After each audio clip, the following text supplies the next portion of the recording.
Welcome to another episode of Life's Ambition podcast. Today we are joined by a leader in his profession. He's giving his input on being a financial advisor and the steps taken to become one. If you like the episode, please give the podcast a like or 5-star rating depending on what platform you are listening to. Without further ado, Dave Erickson. Dave, how's it going? Good, Drew. How about yourself? Things are doing good. Busy work week, I will say that. How about yourself? Yeah, the same. It's been a busy week. We got a lot of stuff going on around here too, outside of work.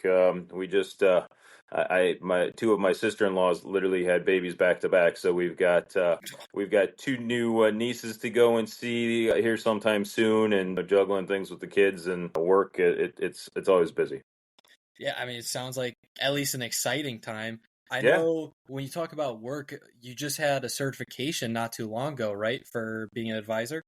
Yes, yeah, I went back and earned the CFP designation, Certified Financial Planner designation, and so yeah, that was interesting after being in this industry for close to 20 years, going back and kind of putting back on my hat of being a student and going back into kind of that academia world. It was definitely a little bit of a change. It was a very intense 9-month accelerated program, so. Glad to be done with it. Yeah, well, when you talk about 20 years, how did it all start? Great question. So, I guess you would probably say it kind of was a path that it took a couple of unexpected turns, I guess. So I think I first really realized that I kind of wanted to go into this type of field, albeit different, and I'll get to that here in a second. But when I was like a junior in high school, there was a girl that I definitely had a crush on, and we were good friends, and so we hung out a lot. Ended up being my girlfriend for 3 years, but her family, just terrific family, and her dad was an estate planning attorney. I saw what he got to do, helping families organize all of their stuff to make sure that the people that they wanted to get their assets did. It seemed like a really cool field. He helped people, so that was kind of cool that he was working with individuals. And I'll be honest, his lifestyle was pretty fantastic. They got to travel. They had a really great vacation place that they got to go to. It was just a lifestyle that I really thought sounded great. I mean, a lot of flexibility with his career, could kind of be his own boss, set his own hours, and do something that he found, to be very, very fulfilling. So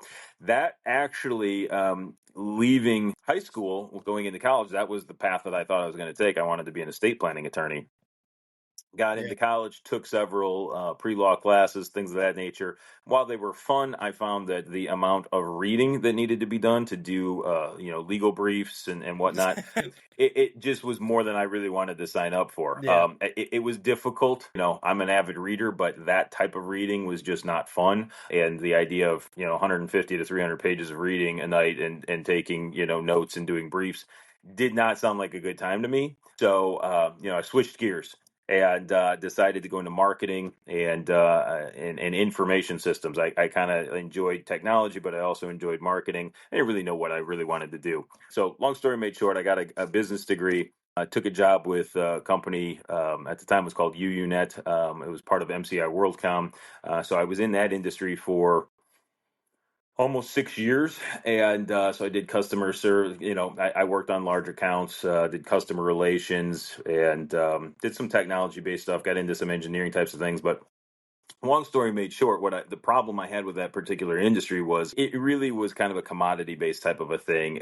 We had one other major competitor, which was AT&T, and most of these companies that we were working with were very, very large companies, and they really had signed contracts with both companies. And at the end of the day, they had so much that they had committed to spend with either company. What I found was, it didn't matter how good I was at my job. It didn't matter how great our product was. If the other company had a similar product and that the client had more money they had left that they needed to spend with the other company, they were getting the business. And it felt very defeating at times, and I just didn't get a whole lot of pleasure out of it. I wasn't finding it fulfilling. I moved from Kansas City back to the Oswego area, And I had been investing in my 401k and doing some stuff along that path. It kind of was a bit of a hobby / passion for me. Just personally, I found it very, very interesting. And so when we moved back, I sat down with a certified financial planner, did a financial plan. I left that meeting thinking this is great. And I looked at my wife at the time, my ex-wife now, and I looked at her and I said, that's what I want to do. If I could do anything right now, that's what I would do. But I was making really good money at the time. And, you don't change gears. You got a little one and talking about having another, kid and whatnot. So, you don't leave a career that's paying well. But Yeah.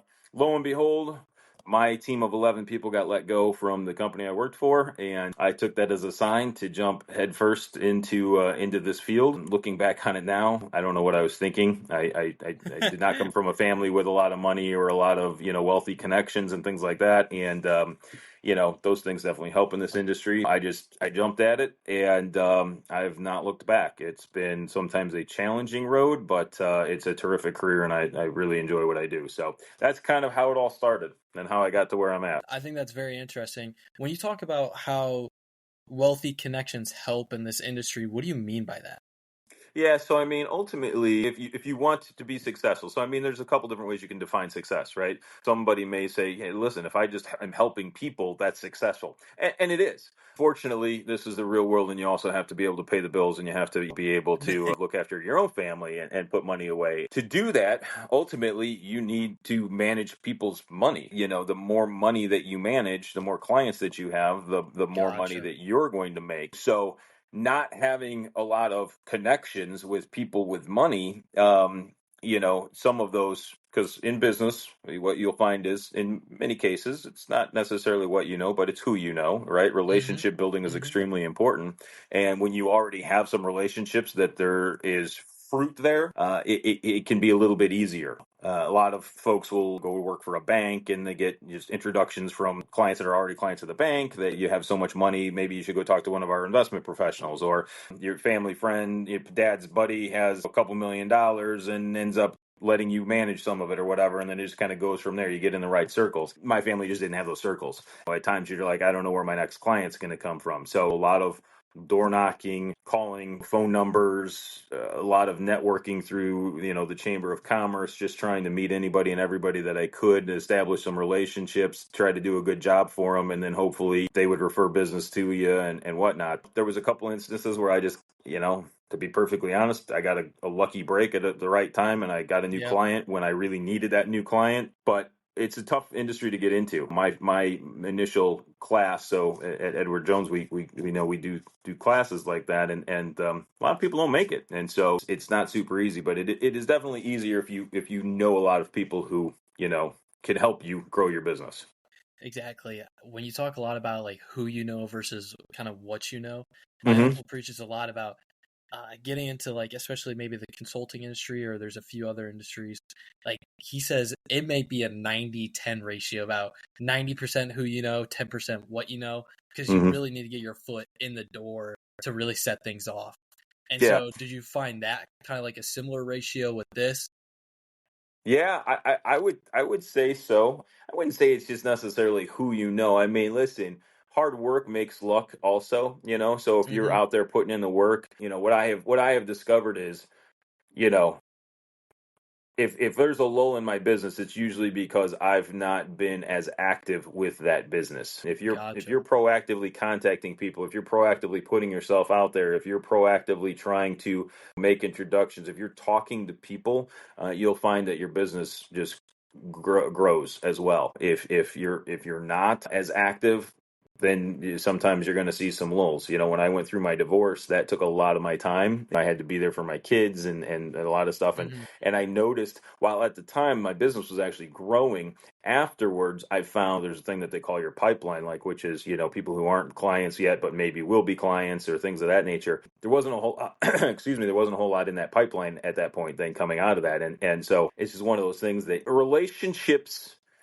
are great, because if somebody tells their friend, hey, you know, you should really talk to Dave about investing. I've been with him and he's fantastic. That person's immediately going to go into, a conversation with me with the expectation Mhm. like, okay, somebody else that I know and trust thinks that this person does a good job. If you just meet somebody off the street, meet me off the street, you don't know me at all. And so there's just not going to be as much buy-in. So relationships are definitely important when, there's introductions made or things of that nature. I would say that it's probably in this business, I would say maybe 70-30.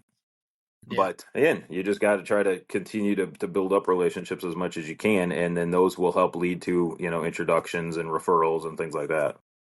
exactly. And I wanted to totally sidetrack real quick.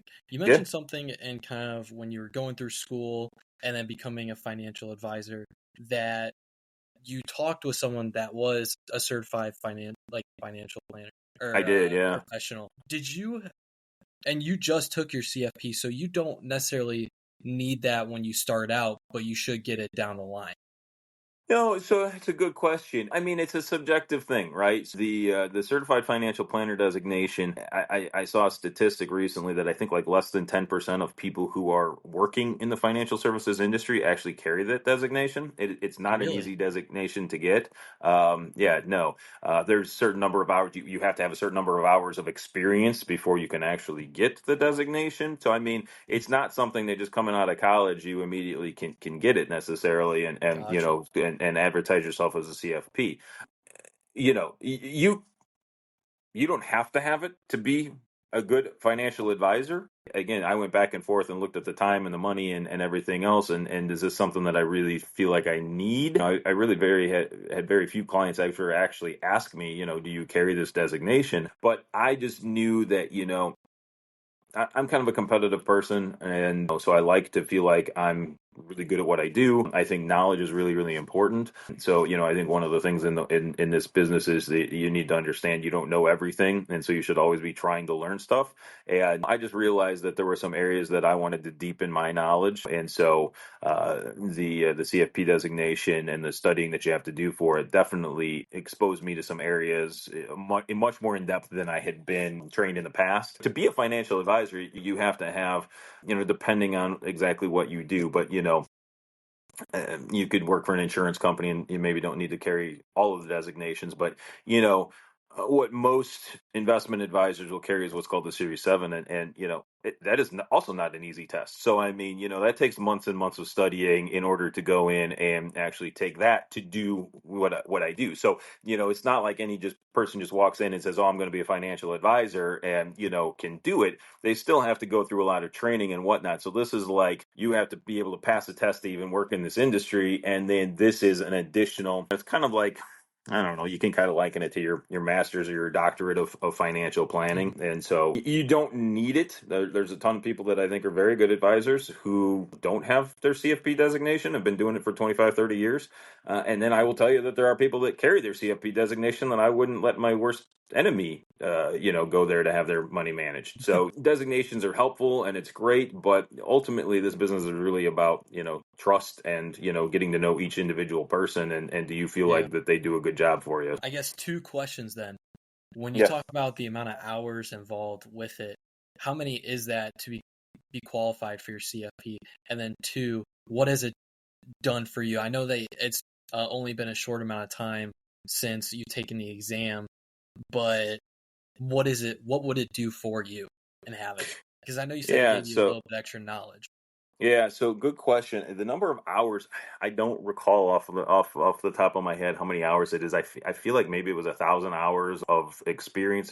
Maybe not. I know it was a fairly extensive amount of time. I don't honestly remember what the number is, but I know you had to have a Good. certain number of hours to, you could pass the test, but that doesn't mean that you actually can have the designation and advertise yourself out as that until you have certain other things done behind the It kind of scenes. And sounds like so, being a doctor, like with a nursing program. Like you have to have over a Mhm. thousand hours in a clinical program before you Yeah. become like whether it's a nurse, a PT, or whatever.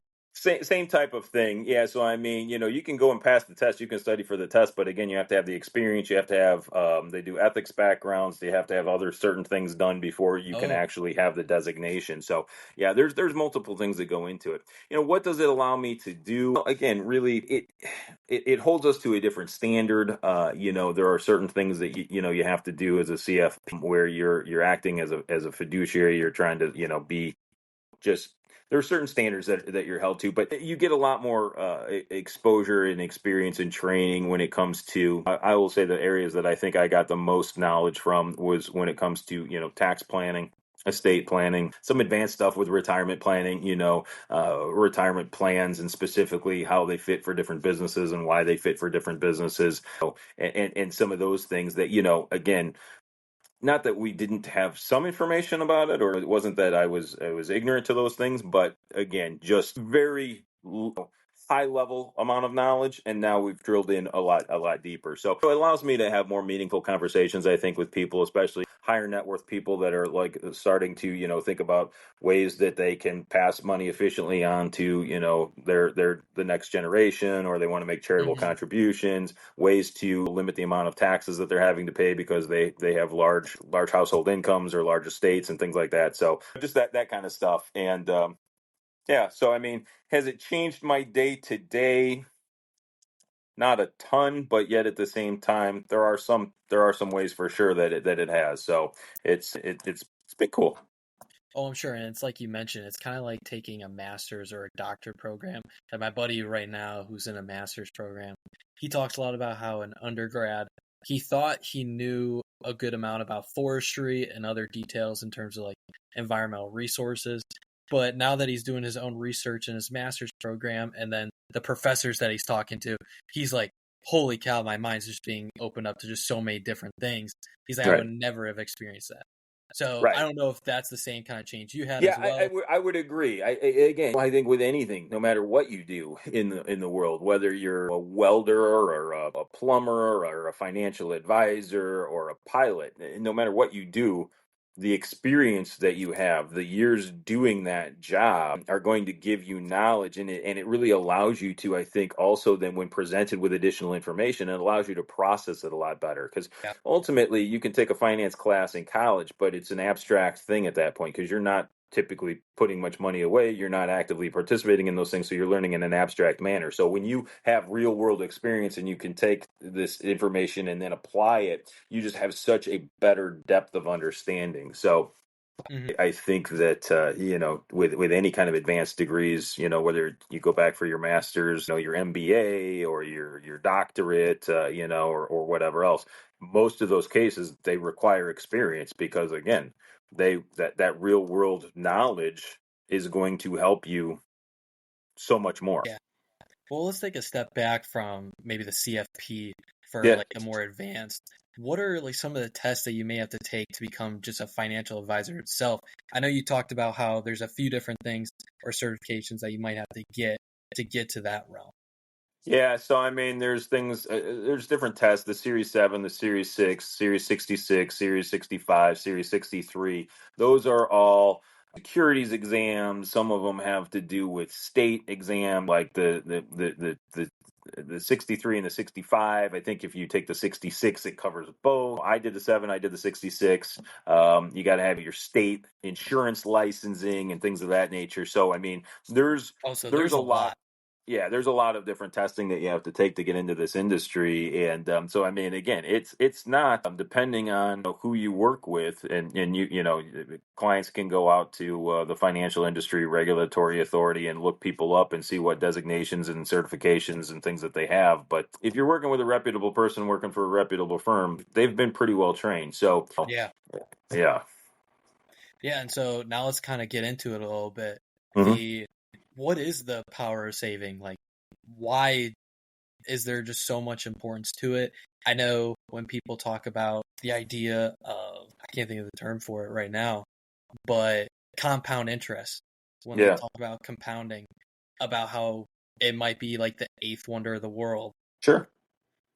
I mean, it really is. I mean, ultimately, compounding interest. What you're talking about is in essence the money that you earned is making.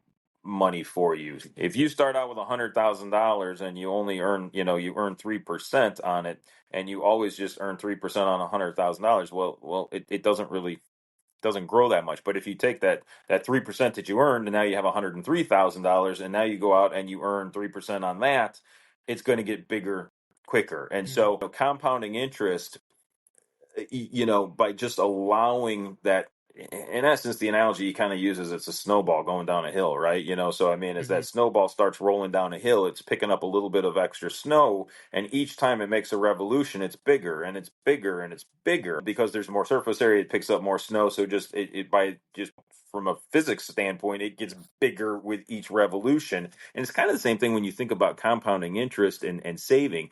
The more revolutions that your savings ball can make, it's going to pick up more additional dollars. And so the idea is you want it to make as many revolutions as possible. So that's why time is so important, right? So I think one of the things that I'm really passionate about is I want clients of mine, I want their kids to start investing early on. It was something that's really, really important for me and my kids. We've started all of our kids as soon as they got a job, started out with a Roth IRA because I wanted them to start saving as early as possible. It's not that they have to save as much as possible, but if you start early, you've got more revolutions of that savings ball, so you've got more time, so you don't maybe have to commit quite as much money out of your budget always in order to try to get where you want to be. Because ultimately, I think early on, one of the questions you asked was, why is this so important? Well, like it or not, money makes the world go round. If you want to be able to do things, you need money to do it, and most people don't want to work until the day they die. They would like to be able to retire and have some time that they can just do whatever they want. Well, in order to do that, you have to have some money to do it. What I think is important is you want to try to give yourself flexibility, and by being a good saver and starting early, you're going to give yourself a lot of flexibility in the future. If you don't, you really don't give yourself much flexibility because you'll back yourself into a corner where you really have no choice but to save an exorbitant amount of money out of your paycheck every month. If you start when you're 17 versus starting when you're 40, the amount that you have to commit each month, you're going to have to contribute a lot each month when you're in your 40s. If you had started when you were 16, 17 years old, you might only have to put away a fifth of what what you would have to put away if you start in your 40s, right? So again, just giving yourself more flexibility and more freedom, I just think is so important. See, my boss, he was telling me the same thing. He's like, I wish when I was 20 years old or however many years old, he's like, I wish I started saving earlier because now I have to start taking out more of my paycheck to make up for it so then I can retire, kind of do my thing. Yeah, and the problem that you have with that then is when when you're in your 40s, well, you have other expenses. You have kids going to college. You have you want to take vacations. You want to do things, and if you can't if you have to have so much of the money that's in your budget appointed to trying to save it for the future, you don't have a lot left to do things today with. So again, by making some small sacrifices early on, it's going to allow a ton more flexibility when you're older. And I think that that's so important. And it also again allows flexibility in that you can retire earlier. Maybe if you don't plan, then a lot of people are going to be working well into their 70s and 80s, and it's not by choice, it's by they're forced to. And that's just sad. One of the main reasons why I got into this particular industry, obviously I found it interesting and everything else, but my parents were not, they did not make some great financial decisions. They'll be the first to say that. They made some choices. They made some choices that they thought were right for me, when I was a kid, trying to do better as a family or whatever else. And I think some of them were a little bit short-sighted. Maybe they cost themselves in the long run. But ultimately, just saving was not something that they did a lot of when they were younger. They didn't know anything about investing. They didn't know anything about any of that kind of stuff. They never really went out and sought any advice. And so, for me, it's really important to try to educate people about it because I want to save people from that issue. It's one thing I talk about money a lot with my kids because, I want to make sure that they understand that, yes, you can spend money today if you want, but you also have to think about how that impacts your future. And so small sacrifices today allow for a lot of flexibility as you get older. I think that's a really good analogy about sacrificing the now for the later. And I was wondering, why don't more people know about this? Like when I talk to my friends, they hadn't started saving, or when we talk about different parents or some other families, like they made bad financial decisions. Why don't you think more people know how to be financially responsible? Why don't you think more people are responsible? It's a great question. I don't know. I mean, there's a taboo about talking about money. I don't know if that came out of the Great Depression because families that did have money didn't want to, or worried that they might lose it or have it stolen from them. I don't know if there was, they felt bad that they had stuff when other people didn't. I don't know if that's where it started. I don't really I don't know. To be perfectly honest, I don't know the answer to that. I just know that it has been taboo for a long time to really talk about money. Families typically don't talk about money with their kids. A lot of times parents don't speak about it with their children or whatever else. And I don't know why that is. I don't think that financial literacy is taught in schools nearly enough. There's all kinds of, I'm sure, conspiracy theories that the upper class want to keep the working class working or things of that nature. That's beyond the scope of my knowledge. But what I do know is I just know that the majority of people, they don't get educated about it. Their families don't talk about it. They don't learn about it until they're in the middle of it, and it's usually too late at that point, or they're already down a difficult path. I think that I think families really do need to talk about it a lot more. Money, my feeling about it is money it's a tool. And like I said, money makes the world go round. That's true. Money is also, I think, the root of most evil in the world. But that's when people have a unhealthy need and want for money. Again, money is a tool. You can use it for a lot of different things. It can be used for good. It can be used for bad. If you have extra money and you choose to give it to charity, if you use to try to help it with people, it's a wonderful thing. When you are greedy with it and, hoard it, I think that, in some cases that is an ugly side of it. I've seen families fight over it or whatever else. But at the end of the day, money is just a tool. So, having money isn't necessarily an evil thing. Ultimately, again, in our society today, you have to have it in order to pay for goods and services and to be able to do things in the world. That's just the harsh reality of the world. And so, to me, I think it's very, very important to be having these conversations with our kids early on because most of them, they don't think about it. We're a very consumeristic society, right? So, I mean, to step back a second, you're like, well, why aren't kids educated about this?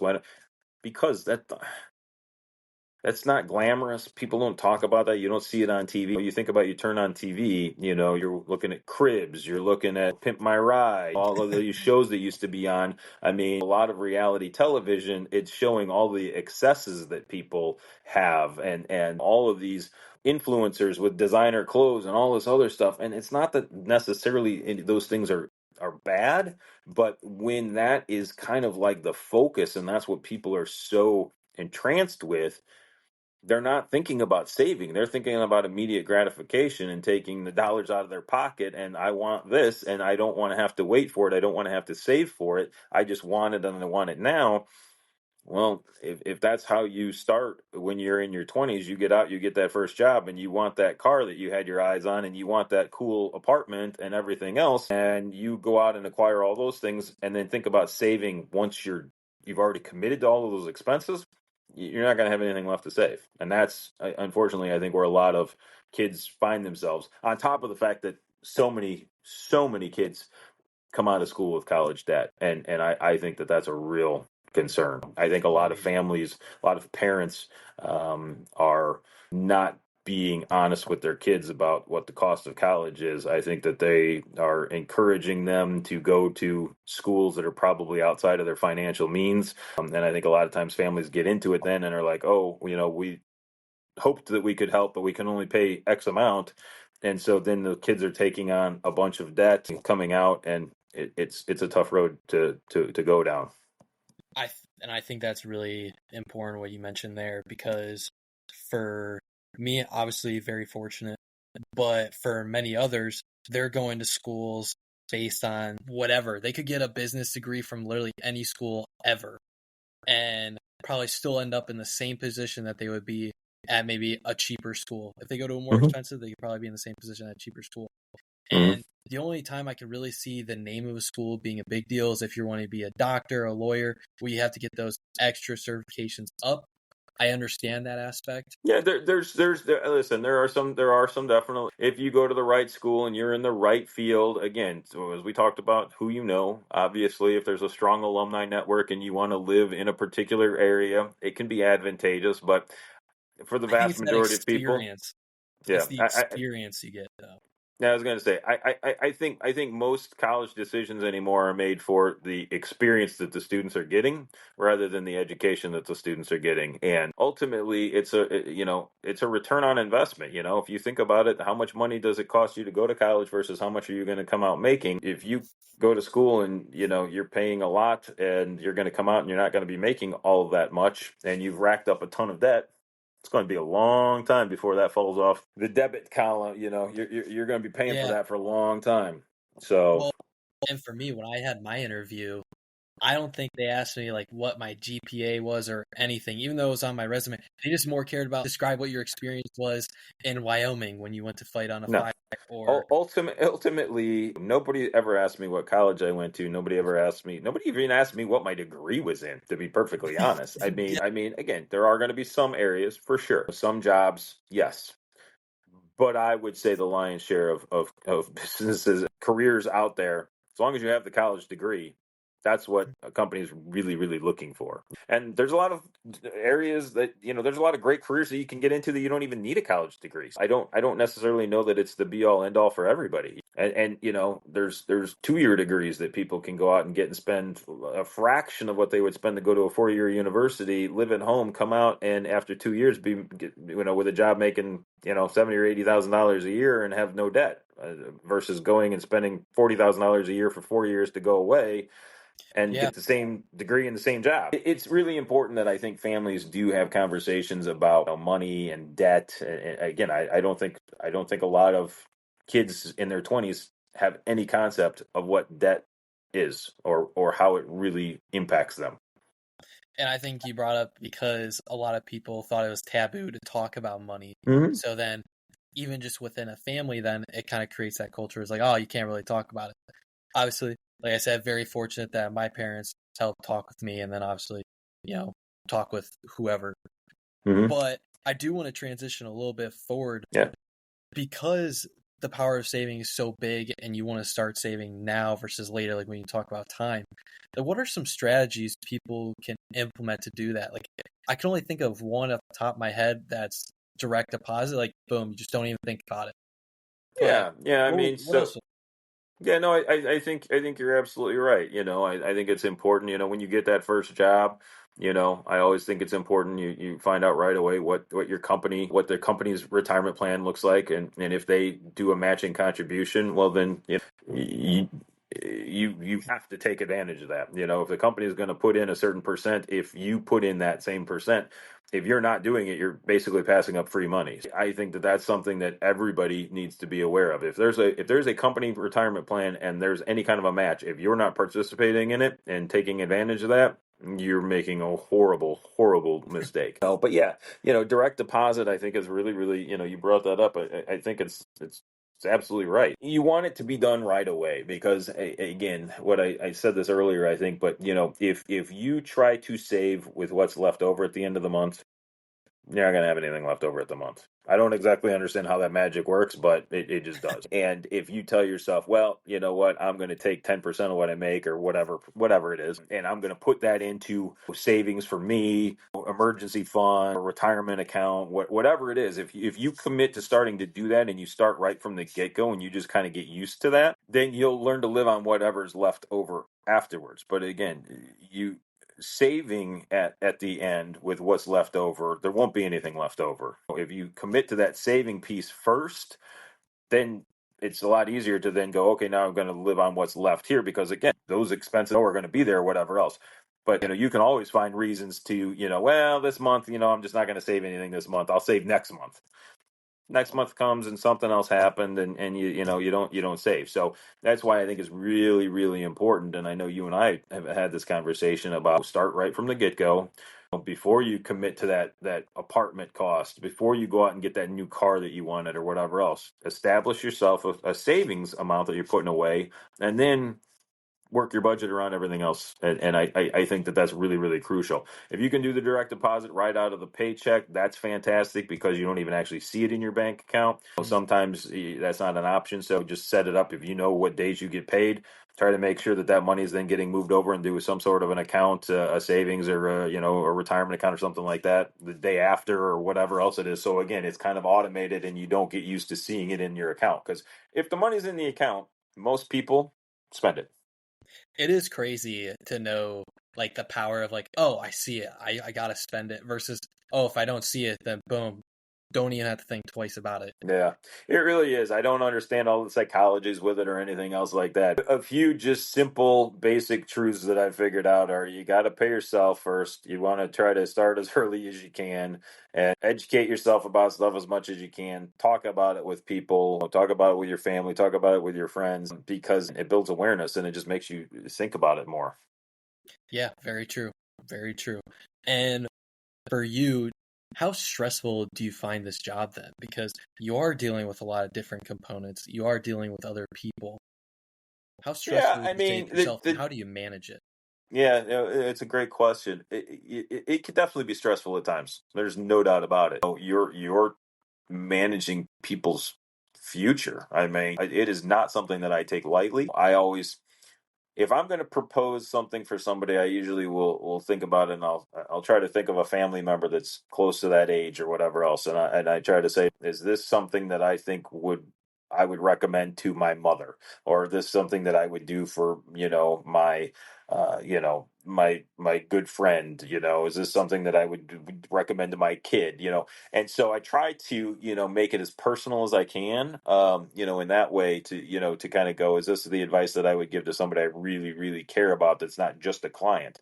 But it's stressful. I mean, listen, the stock market investments, they go up and they go down, right? So they do Yep. both. And so when that happens, it's stressful, and you feel bad. So what I just try to do is I try to communicate with people. I try to give the best explanation that we have at that time of why things are happening the way they are. Try to make myself available to answer questions and to give guidance.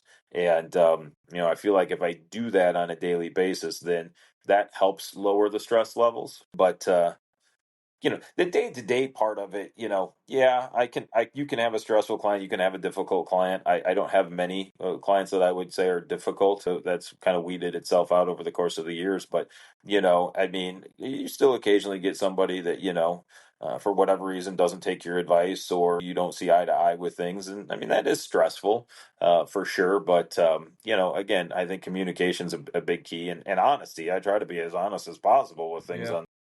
In 2008 and 2009, when it was a really bad time, I for a long period of time, I didn't have a lot of good things to call and talk about, but I still tried to call and talk about things, again, Yeah. and see where my clients were and talk to them about how they felt about things. And so that's one thing I will say about this industry. I think a lot of people think that to do what I do, you have to be really, really good with math, or you have to be really, really good at numbers, and you have to, that your brain thinks that way.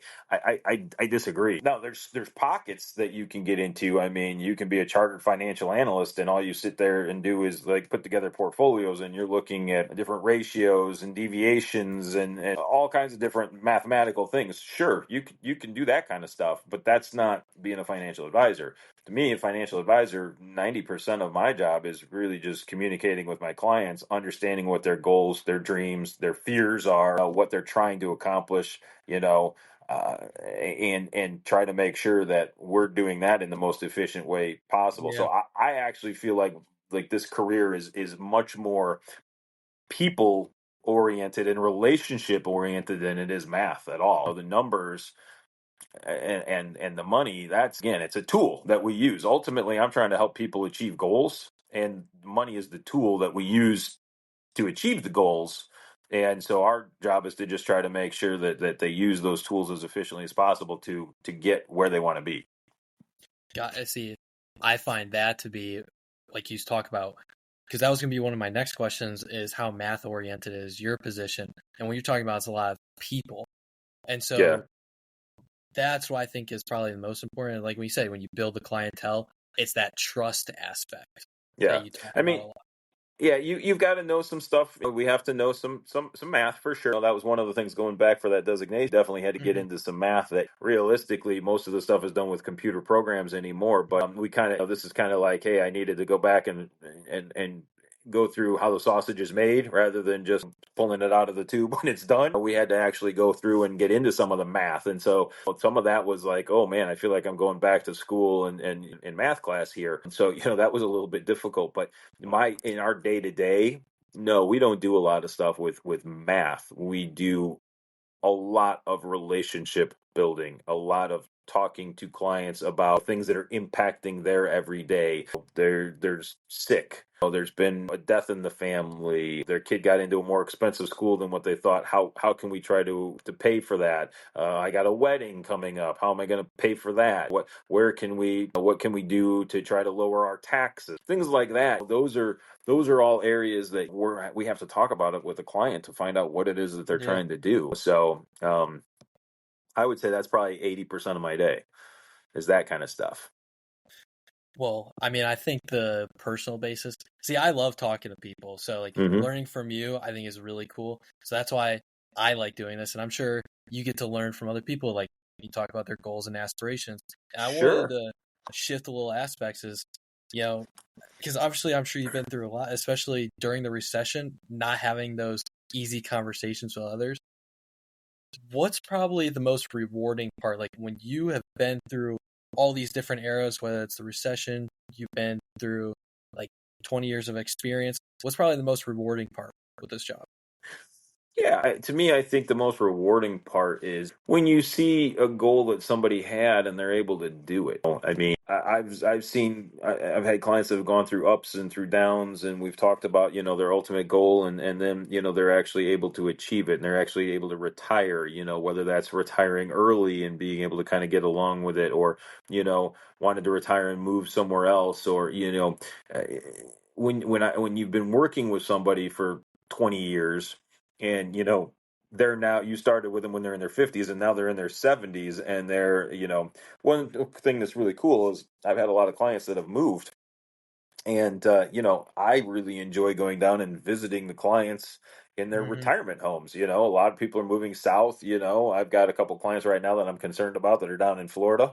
But it's cool to go down and see their place and see what they're doing in retirement, and that's really really cool. It's very fulfilling when, for instance, you first started working with your parents and they're trying to figure out saving for school and everything else, and then seeing you guys go through that process, get out of school, and now get careers, and now you're taking the next steps. To me, that's very fulfilling because again, that journey got started, and maybe your mom and dad would have done that already. But knowing the fact that I've been available and helped with that process to me is very fulfilling. I think that that's great. So I think that's one of the things that having been in this industry now 20 years, I'm starting to see a lot of the people that started with me before and they're saving for retirement that are now getting into retirement. To Hmm. me, I think that's probably the most fulfilling thing. The other thing that I think I would say is really really touching and fulfilling, unfortunately, in this business, you also experience a lot of situations where you lose a client, and that's because somebody's passed. And Yeah. that is very hard, but it also can be very rewarding when I go to a visitation or I go to a wake and maybe I meet their child who lived out of the state and they say mom or dad talked about you a lot. They really really liked you. Thank you for everything that you did for mom or for dad or whatever else. To me, that's really, I like that a lot because it kind of it makes me feel like everything that you do is for a reason, and so Yeah. I've lost some client, and if you're with a client for a while, you get to the point where you're close with them. I've gone and visited clients in hospitals. I've visited clients in assisted living. I've visited clients in hospice, and it's a heck of a journey to go through all of that. Heard clients tell me before that I went and saw them because they were in the hospital. They had a heart attack. The nurse comes in and they're like, "Oh, who was that? Was that your son?" "No, that was my financial advisor." And they're like, "Well, geez, I need to get a different financial advisor because my financial advisor isn't going to come and visit me in the hospital." And to me, that's again, when I talk about the personal relationship of it, I think that's really the thing that's the most fulfilling is just the people I've met, the relationships that I have. A lot of folks have gone from clients to friends, and that's, I think, really, really ultimately the best thing about this job. Well, and you've gone to my mom's 50th.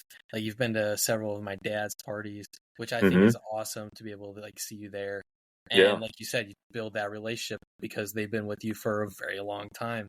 And I Mm-hmm. wanted to leave you with one last Well, question. just to interrupt real quick, I was just going to Yeah. say, I mean, to be perfectly honest, going to see your grandmother at the house a few weeks before she passed and having that, I was there for an hour and a half and talking with her, that to me was priceless. I loved your grandma. She was a hoot. I always enjoyed seeing her. She would make me laugh. We would have an hour long appointment. Usually went 2 hours with her and your grandpa just because we would get off on some tangent. So to me, ultimately, again, when I'm 75 or 80 and I'm on death's doorstep and I'm thinking about my life, those kinds of things will be the things I think about, right? Just again, the relationships, the different moments that you get to have with people. And so to me, something like that I was so glad that I got to do that because everybody gets busy, everybody has stuff going on. When you have that opportunity to go and spend a little bit of time with somebody that's been important in your life and that you've been important in their life, I think that's, again, for me, all other things aside, that's the piece. What you make, the money that you make, the things that you get to do because of that, whatever else, that again, that stuff is to me inconsequential because again, ultimately, I think in life the big thing is about the relationships you have. And so to kind of circle back, yes, what's the thing that it's the relationships that to me is the best thing about this. And it sounds Sorry, like I know I interrupted you. it's all good. It sounds like you've had some priceless relationships. And I just want to leave you with one last question. What's probably the Yeah, biggest piece of advice that you would give to someone else in terms of someone. saving, whether like just an average person fresh out of college, Yeah, where would you say start? Like, I would say commit to putting some money away for you before you do anything else. Just look out for yourself and your future before you get caught up in all of the material things of the world, and start as early as possible. Don't wait. If you wait, inertia is a very powerful force. If you wait, you'll blink and 2 3 years have gone by, and and you haven't done it, you haven't started, and now you just lost that opportunity that you'll never get it back. So to me, start early, make it a priority, and and then probably right after that would be go find somebody to talk with about it that's a professional that can give you some advice and make sure you're on the right path and things like that. But ultimately, just get started. Again, get started with if your company offers you a plan, take advantage of it. yep. Well, So thank you so much, Dave. yeah, I Drew. thought it was awesome, and I was so glad that I was able to talk to you today because I think a lot of people don't get to hear these certain things about starting early, the power of time, all that stuff. Why is it important to you to be an advisor? What are the relationships that you can build? So I really appreciate you doing this today. Yeah, no, I appreciate it. It's fun to talk about, what I do. It's a really promising and great career. It has its challenges, but all in all, if you enjoy working with people, you want to make a difference in people's lives. To me, this is a great industry to look at going into. I think it'll always be in demand. Again, personal relationships are important. And so even as the younger generation starts to try to do more and more stuff, through the computer and trying to do it themselves or whatever else, ultimately this industry is always going to be one where personal relationships are going to be really, really important, because again, you want to be able to talk through things with somebody and get feedback, and so it's just a great career. Awesome. Thanks, Dave. Yep, for sure, man. Good to talk with you.